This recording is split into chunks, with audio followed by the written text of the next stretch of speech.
el trastorno de la personalidad antisocial es un trastorno que se caracteriza por un patrón de comportamiento desconsiderado, explotador, socialmente irresponsable y pues tal como lo indica el fracaso para adaptarse a las normas sociales.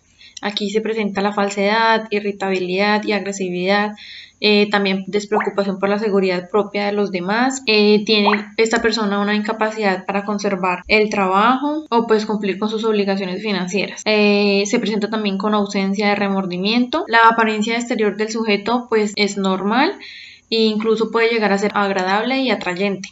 Pero sin embargo, su historial está lleno de mentiras, engaños, robos, peleas, también en algunos casos se ve el consumo de drogas, los intentos de suicidio y las preocupaciones somáticas en estos pacientes pues son frecuentes. También se presenta o se alcanzan a ver en algunos casos la promiscuidad, el maltrato a la pareja o a los hijos. En cuanto a la etiología, encontramos que se da por factores genéticos como ambientales. Esto contribuye al riesgo de desarrollar el trastorno. Es más común entre los familiares biológicos de primer grado y los parientes biológicos de los individuos con ese trastorno también tienen pues un mayor riesgo de presentar síntomas somáticos y en algunos casos consumo de sustancias.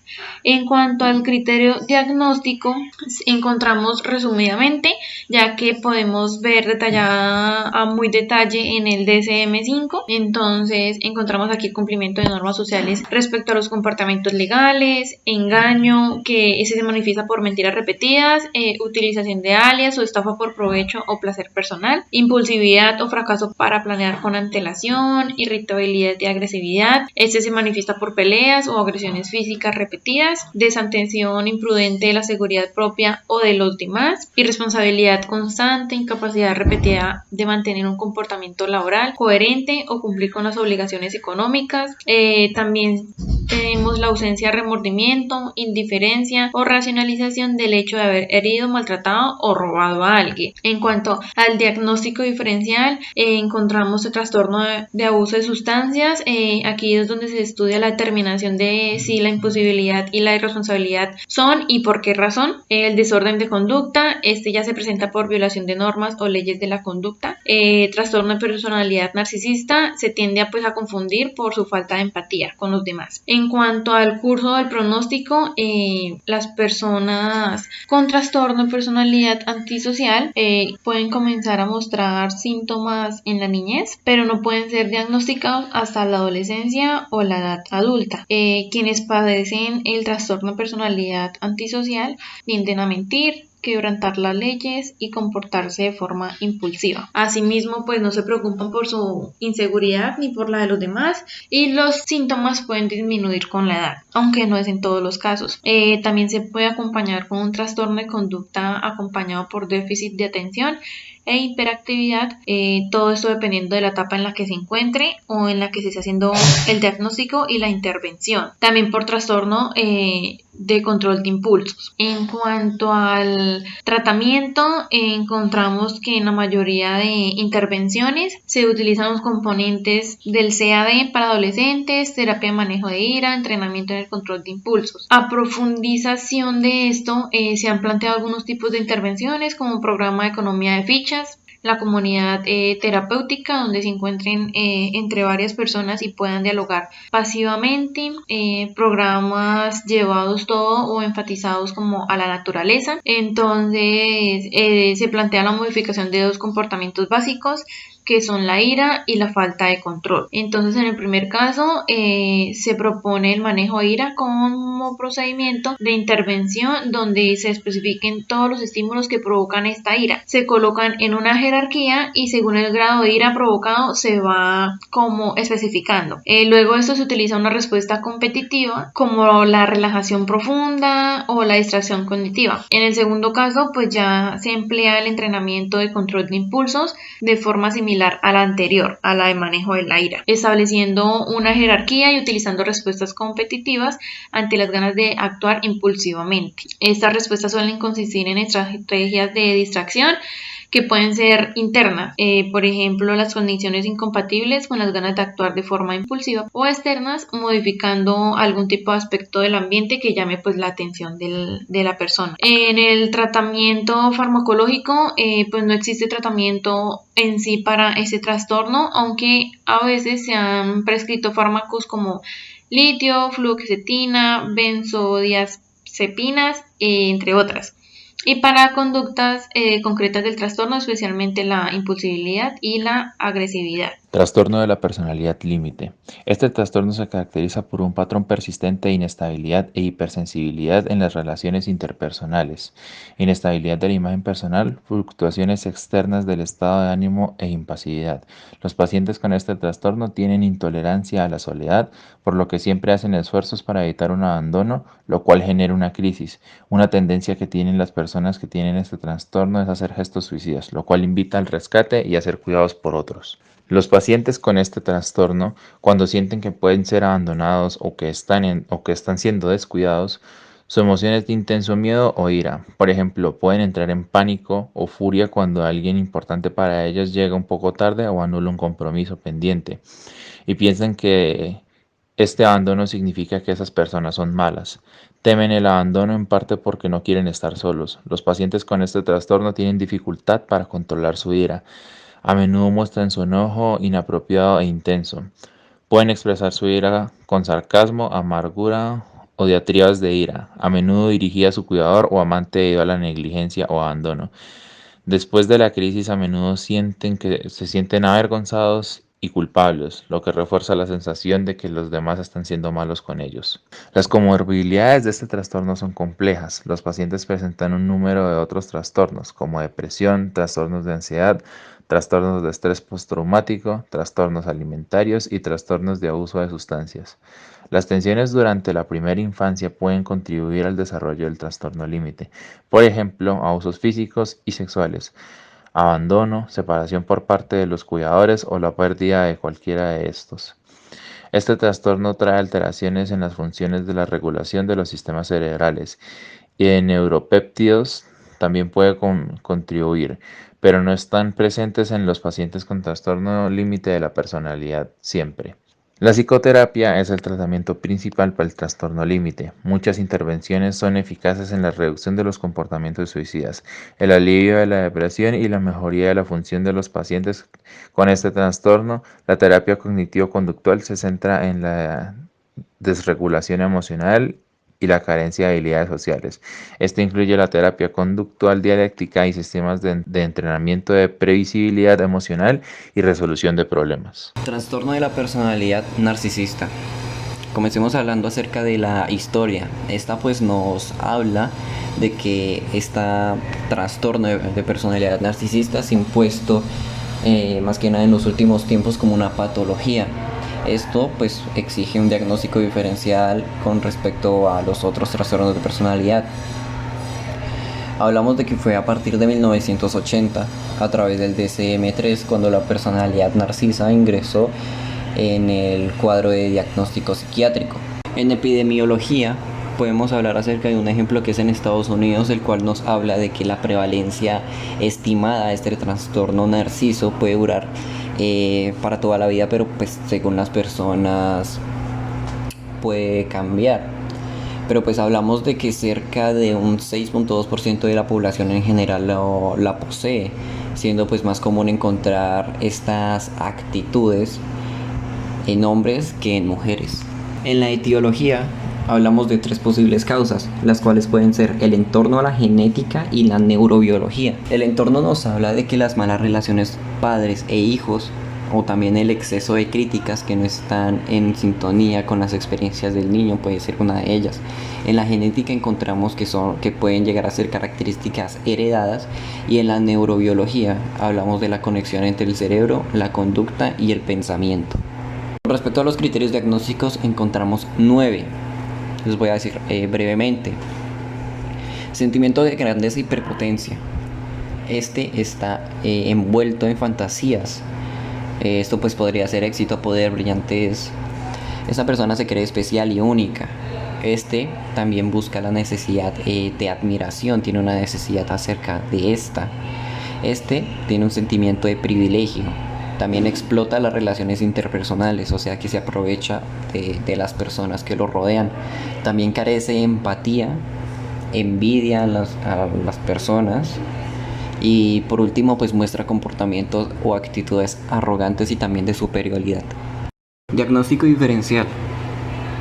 Acá hablamos de que los trastornos con los que este puede llegar a confundirse son trastorno bipolar, ya que estos pacientes suelen tener depresión, pero también sienten una necesidad de elevarse por encima de otros. La diferencia es que en el trastorno narcisista de la personalidad, los cambios de ánimo son influenciados por insultos a la autoestima de esa persona. El desorden antisocial.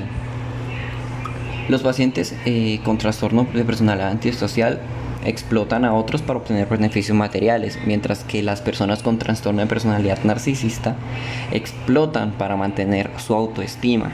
Y por último encontramos el trastorno de la personalidad histriónica, ya pues que estos buscan atención, características pues, de otras personas. Sin embargo, los pacientes con trastorno narcisista de la personalidad detestan hacer algo que parezca amable y tonto para llamar la atención y lograr su deseo, que es ser admirados. Curso y pronóstico. Este inicia en la adolescencia o poco después de los 20 años y puede llegar a persistir. Hablamos de que estas personas, cuando están realizando alguna actividad con otras personas y aunque tengan el mismo esfuerzo y logren el mismo resultado, van a sentir que merecen ser recompensados, que merecen ser alabados, aunque pues el esfuerzo haya sido el mismo. Estas personas exageran sus propios logros y devalúan los de los demás y pues sienten que solo pueden ser entendidos por otras personas que para sus ojos también sean especiales y que tengan estatus, puesto que para estas personas pues son únicos, inigualables y perfectos. Tratamiento. El tratamiento más que nada se centra en la psicoterapia mediante pues, sesiones de conversación que buscan que el paciente aprenda a relacionarse con los demás, que aprenda a mejorar sus relaciones íntimas y a ser más agradable y gratificante con el esfuerzo de los demás.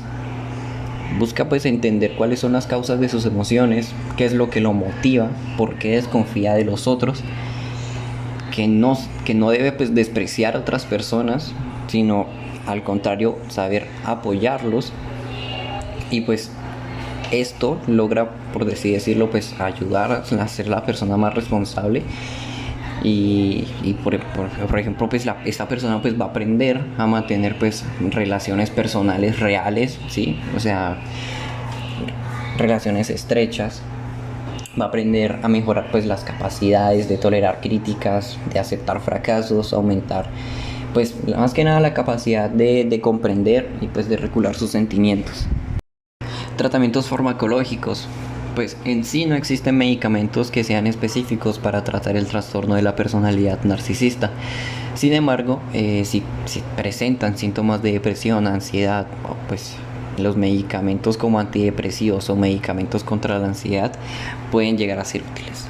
Trastorno de la personalidad histriónica. En la historia, este término fue acuñado en 1967, pero no se incluyó en las categorías diagnósticas hasta la tercera edición del DSM. Se describe como un síndrome de inflexión y mala adaptación que produce deterioro en el funcionamiento social, laboral, malestar subjetivo y todo ello. Epidemiología. Presenta una prevalencia del 2% en la población general, diagnosticándose más frecuencia en las mujeres que en los hombres. En pacientes psiquiátricos hospitalizados se calcula una prevalencia de hasta el 10%. Algunos estudios han demostrado una asociación con el trastorno por somatización. Etiología. Las causas del trastorno histriónico de la personalidad se desconocen. Los acontecimientos de la primera infancia y los genes pueden ser los responsables. El trastorno generalmente comienza al final de los años de la adolescencia o poco después de cumplir los 20 años. Criterio diagnóstico. Patrón dominante de emotividad excesiva y de búsqueda de atención, que comienza en las primeras etapas de la edad adulta y está presente en diversos contextos y que se manifiesta por 5 o más de los siguientes hechos. Primero, se siente incómodo en situaciones en las que no es el centro de atención. Segundo, la interacción con los demás se caracteriza con frecuencia por un comportamiento sexualmente seductor o provocativo inapropiado. Tercero, presenta cambios rápidos y expresión plana de las emociones. Cuarto, utiliza constantemente el aspecto físico para atraer la atención. Quinto, tiene un estilo de hablar que se basa excesivamente en las impresiones y que carece de detalles. Sexto, demuestra autodramatización, teatralidad y expresión exagerada de la emoción. Séptimo, es sugestionable, es decir, fácilmente influenciable por los demás o por las circunstancias. Octavo, considera que las relaciones son más estrechas de lo que son en realidad. En el diagnóstico diferencial se puede evidenciar cómo muchas veces es difícil la diferenciación entre histriónicos y los límites. Si bien estos últimos presentan descompensaciones psicóticas y las tentativas suicidas son más frecuentes e intensas, los individuos con trastorno de la personalidad antisocial y trastorno de la personalidad histriónica comparten la tendencia a ser impulsivos, superficiales, buscadores de excitación, a ser personas imprudentes, seductoras y manipuladoras. Pero las personas con trastorno de la personalidad histriónica tienden a ser más exageradas en sus emociones y típicamente no se involucran en comportamientos sociales. Son manipuladoras para obtener cuidados, mientras que aquellos con personalidad antisocial son manipuladores para obtener beneficios, poder o alguna otra gratificación material. Los individuos con trastorno de personalidad narcisista también anhelan la atención de los demás y por lo general desean elogios por su superioridad. Los individuos con trastorno de la personalidad histriónica estarían pues dispuestos a que los viesen como personas frágiles o dependientes si esto fuera fundamental para llamar la atención. En algunos trastornos de tipo disociativo pueden aparecer de base personalidades histriónicas. En el curso y pronóstico se evidencia cómo con la edad se va atenuando la sintomatología de este trastorno, si bien más por pérdida de energía que por una mejora clínica. Tratamiento: podemos encontrar psicoterapia de orientación analítica, es quizás el tratamiento de elección, por eso también encontraremos terapia de integración de Horwitz. Plantea una integración de aspectos psicoanalistas y cognitivo-conductuales para la intervención sobre el trastorno histriónico de personalidad. Dicha intervención la divide en 4 fases, que resumidamente serían las siguientes. Para empezar, primero, clasificación de los fenómenos sintomáticos y establecimiento de una alianza terapéutica. Segundo, identificación y afrontamiento de los cambios en el estado mental. Tercero, identificación y contraataque de los procesos defensivos de control. Cuarto, identificar y ayudar al paciente a modificar creencias irracionales y contradicciones en los esquemas sobre sí mismo y los demás. Otro tratamiento que encontramos es la terapia cognitiva de Beck. En esta propone que incluso antes de que comience la terapia, el individuo con este trastorno necesita aprender a centrar la atención en solo un tema a la vez. También podemos encontrar este tratamiento de terapia de valoración, duración. Inicia en la adolescencia o poco después de los 20 años y persiste. Si ellos no son el centro de atención, pueden hacer algo teatral, por ejemplo, inventar historias, poder evidenciar emociones para dirigir el foco de atención sobre sí mismos. Esta necesidad es a menudo evidente en su comportamiento ante el clínico. Las opiniones se expresan con un toque dramático, pero las razones y argumentos subyacentes suelen ser vagos y difusos, sin apoyar los hechos y detalles. Las personas con este trastorno consideran a menudo las relaciones más íntimas de lo que realmente son, por lo que describen a casi todos los conocidos con palabras de cariño o querido amigo, o se refieren a los terapeutas a los que han visitado 1 o 2 veces por causas profesionales por su nombre de pila. Ahora, en el tratamiento farmacológico encontramos pues de forma sintomática antidepresivos y antipsicóticos para los síntomas depresivos y de realización. Bueno, ahora esto para el final. Las personas pues con un trastorno histriónico de la personalidad son excitables y emotivas y se comportan de manera pintoresca, dramática e introvertida. También se le ha llamado pues a este trastorno histérica y personalidad psicoinfantil. Es una afección pues mental por la cual las personas actúan de una manera muy emocional y dramática que atrae la atención hacia ellas. Y pues ya para terminar, para las personas que estuvieron ahí atentas, escuchando, pues muchas gracias. Gracias totales.